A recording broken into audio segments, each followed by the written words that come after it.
Hello guys, have you ever got a fake lottery message of 1 crore rupees? So this is the one of the well-known cyber attack, that is spoofing attack. So let us see what is spoofing. Spoofing is a technique through which cyber criminals disguise themselves as a known or a trusted source. Spoofing can take forms such as spoofed emails, IP spoofing, DNS spoofing, GPS spoofing, website spoofing, and even spoofed calls. In doing so, the adversary is able to engage with the target and access the system or devices with the ultimate goal of stealing information, extorting money, or installing malware or other harmful software on the device. So now let us understand how spoofing works. Spoofing technique is very based on the type of attack. For example, in email spoofing, the adversary can hack an unsecured email server in order to hide their true identity. In a man in the middle attack, an adversary can create a Wi-Fi access point in order to intercept any web activity and gather personal information. There are also relatively simple or non-technical spoofing techniques such as altering the form filled in an email address. It is fairly common for attackers to spoof multiple points of contact such as an email address and website in order to initiate the communication to carry out the actual attack. For example, cybercriminals may spoof the email address in order to engage a potential victim and they use the spoofed website to capture the other user login credential or other information. Familiarizing yourself with the different type of spoofing attack is critical in understanding how spoofing works. Now let us understand how we can detect a spoofing. In many cases, spoofing attacks are relatively simple to detect and prevent through diligence and awareness. We offer the following list of questions that the user can reference to identify a spoofing attack. Is the request solid? For example, if a user receives a password reset email without requesting it from the site, it may be a spoofing attempt. One is, does the message request sensitive information? Reputably, business and government agencies will never ask the people to share the sensitive information like password or social security number in full by email or phone.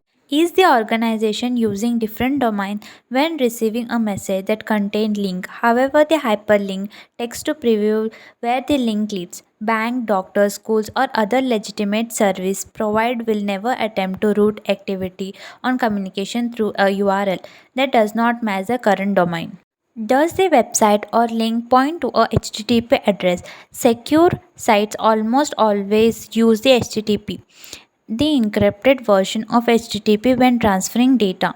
Does the message contain unsolicited attachment? Legitimate companies will direct user to their official website to access and download files. Never download the unassociated attachments even from the trusted or familiar sources such as family members or colleagues. The next one is the message personalized or professional? Reputably, service providers will interact with the customer in a personalized and professional way. Very few will begin emails or other messages with a generic greeting such as dear customer or to whom it may concern. Does the corresponding contain obvious grammar and spelling errors? One of the easiest way to spot a spoofing attempt is through the poor grammar, spelling, designs, or branding. As we all know that prevention is better than cure, so let us see how we can protect against spoofing attacks. For everyday users, the best way to protect against spoofing is by being vigilant for the signs of such an attack. As previously explained, these include never click unsolicited links or download unexpected attachments. Always log into your account through a new browser tab or official app, not a link from an email or a text. Only access URLs that begin with HTTPS. Never share personal information such as identification numbers, account numbers, or passwords via phone or email. When contacted by a customer service representative via phone or email, perform a Google search to determine if the number or address is associated with any scams. Password Manager, which will automatically enter a saved password into a recognized site but not a spoofed site. Use a spam filter to prevent a majority of spoofed emails from reaching your inbox. Invest in a cybersecurity software which will detect many threats and even stop them from infecting your device. Enable two-way authentication whenever possible, which will make it far more difficult for attackers to exploit.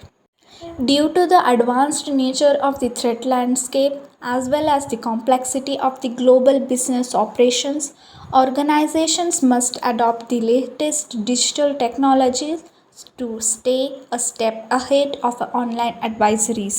Section 463 of IPC involves falsifying documents or records electronically. Spoofing emails is punishable by up to 7 years in prison and or a fine under this section. And one more, section 465, this provision typically deals with the punishment for forgery. Under this section, offenses such as the spoofing of email and the preparation of false document in a cyberspace are dealt with and punished with imprisonment ranging up to 2 years or both. So that it is, guys. Thanks for watching. Please do like